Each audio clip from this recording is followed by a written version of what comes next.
Assalamualaikum warahmatullahi wabarakatuh. Hello Abdullah class, Abdurrahman class, and Ikrimah class. How are you today? I hope you are in the good condition. Alhamdulillah, pada pertemuan kita kali ini kita sudah memasuki di tematik E tentang wirausaha dan kita sekarang ada di subtema 1 kerja keras berbuah kesuksesan dan hari ini kita akan belajar di pembelajaran 1 dan 2. Tolong disiapkan buku dan alat tulisnya serta tolong disimak video ini hingga akhir dan kalian perlu catat bagi yang belum kalian pahami. Kita mulai pembelajaran hari ini dengan mengucap basmalah. Bismillahirrahmanirrahim. Sebelum kita memasuki pembelajaran, berikut ini adalah tujuan pembelajaran 1 kita. Yang pertama adalah mampu membuat peta pikiran tentang peran Indonesia dalam kerjasama ASEAN di bidang ekonomi.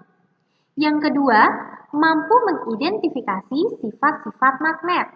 Dan yang terakhir adalah mampu mengidentifikasi jenis-jenis formulir. Sekarang, kita memasuki materi pertama pada pembelajaran 1 kita kali ini, yaitu tentang membuat peta pikiran. Namun sebelumnya, kita juga harus tahu kenapa harus dibuat peta pikiran. Tujuannya adalah untuk mempermudah mengingat sesuatu dan membantu mencatat informasi penting dengan menggunakan kata kunci.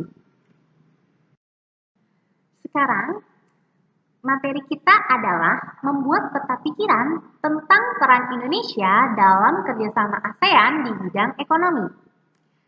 Pemerintah Indonesia melihat ASEAN sebagai pasar potensial untuk meningkatkan perekonomian Indonesia. Salah satunya adalah di bidang pariwisata.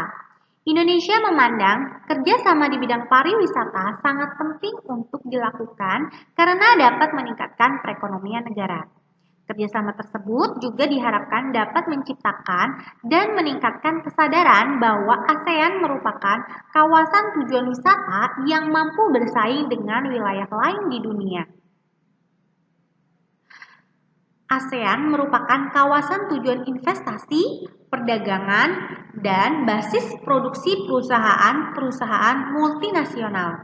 Sebagai salah satu negara ASEAN, Indonesia memiliki potensi ekonomi besar yang sangat diperhitungkan pada masa depan. Perlu kita ketahui bahwa potensi yang dimiliki di Indonesia tidak hanya di bidang pariwisata, tetapi juga bisa di bidang industri dan juga di bidang perdagangan. Sekarang pada buku paket kalian halaman 3, kalian diminta untuk membuat peta pikiran tentang peran Indonesia dalam kerjasama ASEAN di bidang ekonomi.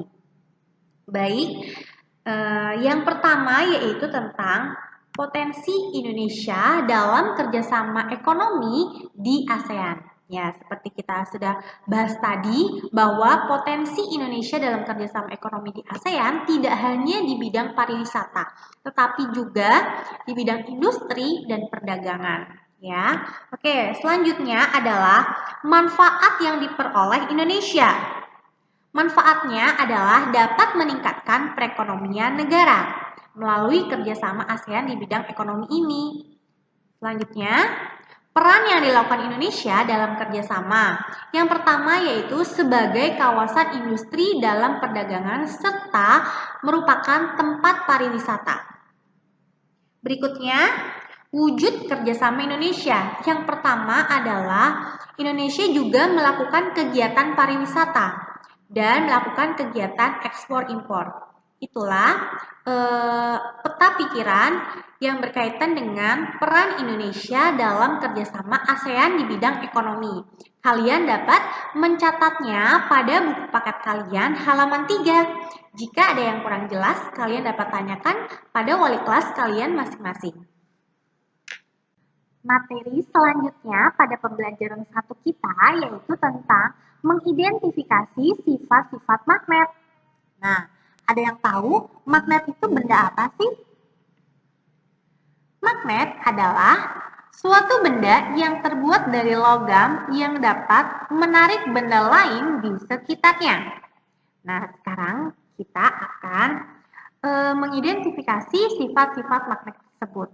Yang pertama adalah magnet dapat menarik benda tertentu.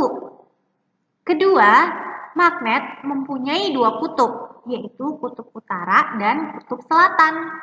Yang ketiga, kutub magnet senama tolak-menolak dan kutub magnet yang tidak senama akan tarik-menarik. Berikut ini adalah contohnya. Nah, di sini kutub utara pada magnet jika bertemu dengan kutub selatan pada magnet, dia akan tarik-menarik. Ya, di sini maksudnya tidak senama, berbeda jenis.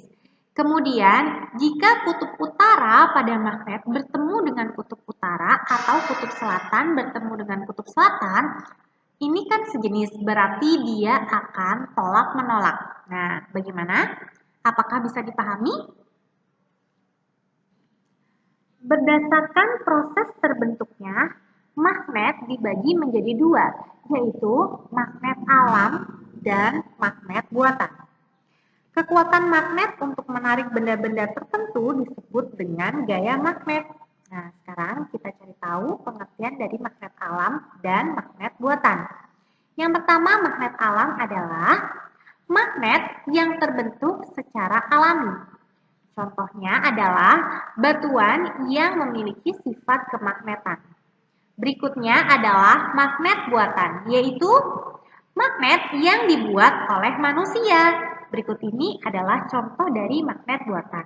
Ada yang berbentuk bar, bentuk ladang kuda, ada yang berbentuk U, berbentuk silinder, berbentuk cincin, dan juga ada yang berbentuk butang.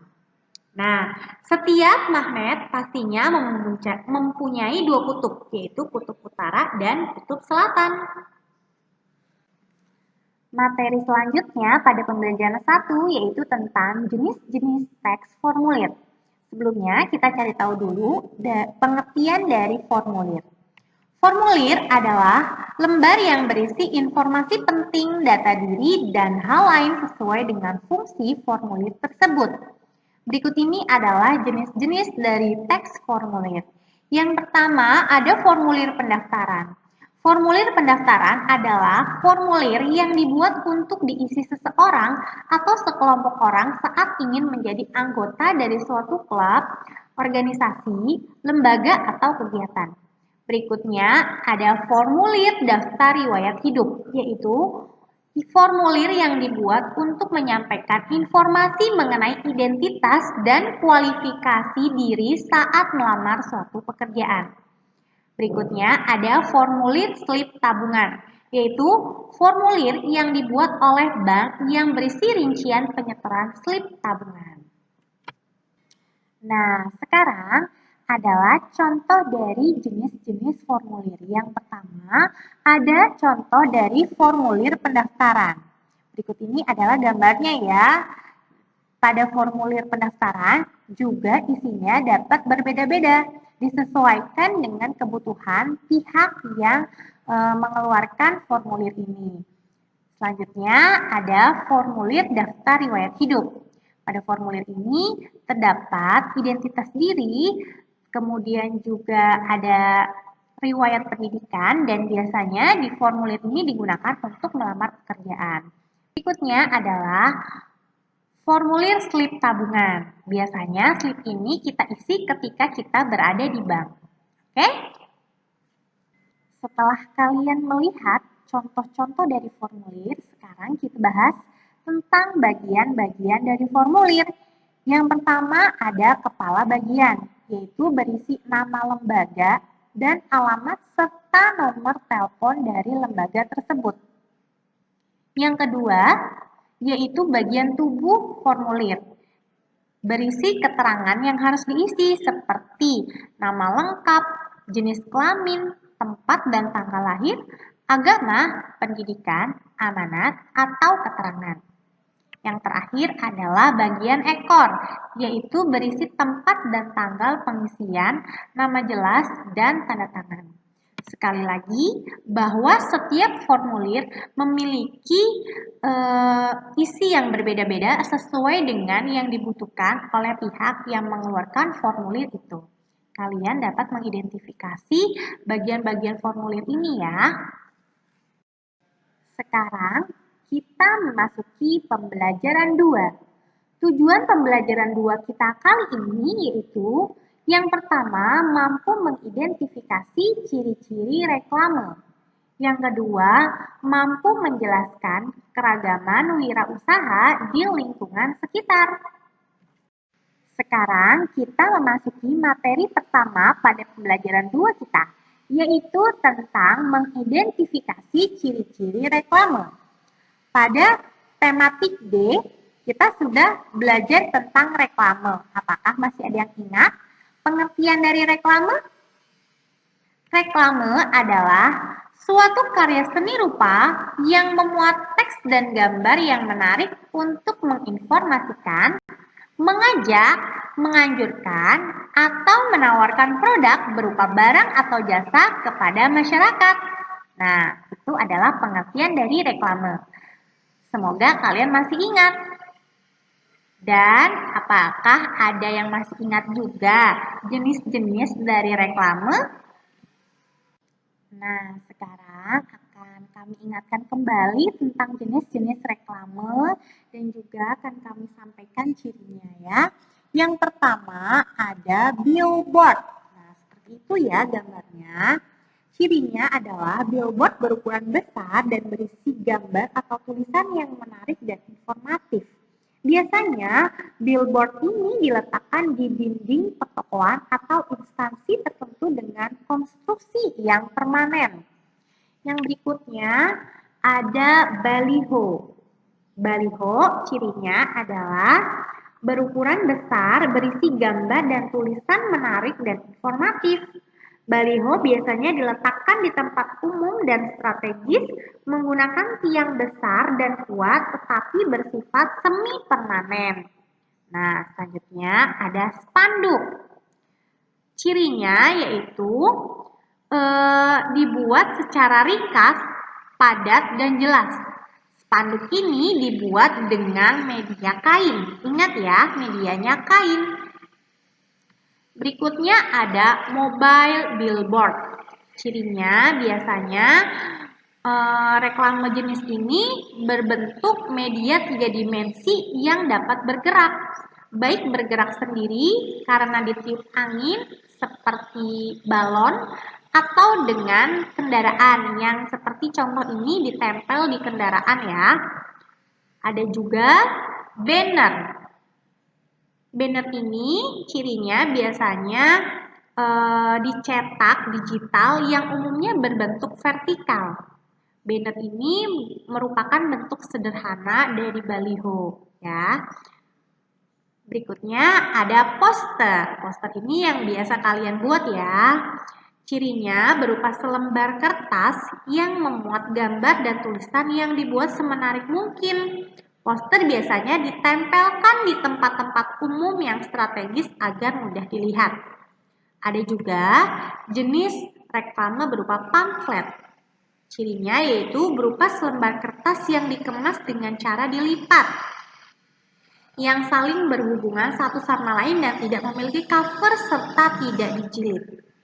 Biasanya, pamflet ini diletakkan di tempat yang mudah diambil atau langsung disebarkan. Dan ada juga jenis reklame berupa brosur. Cirinya yaitu selembar kertas dan berisi informasi secara rinci dan jelas. Brosur tersebut biasanya disebarkan atau diberikan kepada konsumen atau target secara langsung. Nah, demikian adalah jenis-jenis reklame dan ciri-cirinya. Semoga kalian dapat mengingatnya dan kalian dapat pahami ya. Sekarang kita memasuki materi terakhir pada pertemuan kita kali ini, yaitu tentang keragaman wirausaha di lingkungan sekitar. Wirausaha adalah kegiatan mencari dan memanfaatkan peluang untuk kegiatan usaha. Orang yang melakukan wirausaha disebut dengan wirausahawan. Berkaitan dengan materi kita tentang reklame, biasanya para wirausahawan ini untuk mempromosikan usahanya yaitu mereka membuat reklame. Ada yang membuat brosur, membuat baliho dan sebagainya. Ya, berikut ini adalah jenis-jenis dari wirausaha. Ada penatu, ada penjahit, perajin, dan lain-lain. Biasanya dari setiap wirausahawan ini mereka memiliki pendapatan yang berbeda-beda. Ada yang memiliki pendapatan besar, mungkin dapat mengembangkan usahanya. Kemudian juga ada yang mungkin wirausahawan yang pendapatannya tidak terlalu besar, mereka dapat memanfaatkan hasil usahanya itu hanya untuk memenuhi kebutuhannya. Oleh karena itu, muncullah keragaman pendapatan dari setiap anggota masyarakat. Dengan adanya keragaman usaha ekonomi, kebutuhan manusia dapat terpenuhi. Meskipun berbeda jenis usaha dan pendapatan, setiap pelaku ekonomi harus tetap saling menghormati dan menghargai. Hal itu karena perbedaan dan keragaman mengakibatkan adanya saling ketergantungan antara anggota masyarakat. Demikianlah materi yang dapat kami sampaikan pada pertemuan kali ini, dan setelah kalian menyaksikan video ini, kalian dapat mengerjakan latihan. Yang pertama, untuk latihan pembelajaran 1, kalian mengerjakan halaman 8 dan 9. Kemudian, untuk yang pelajaran 2, kalian dapat mengerjakan halaman 14. Terima kasih for your attention. Wassalamualaikum warahmatullahi wabarakatuh.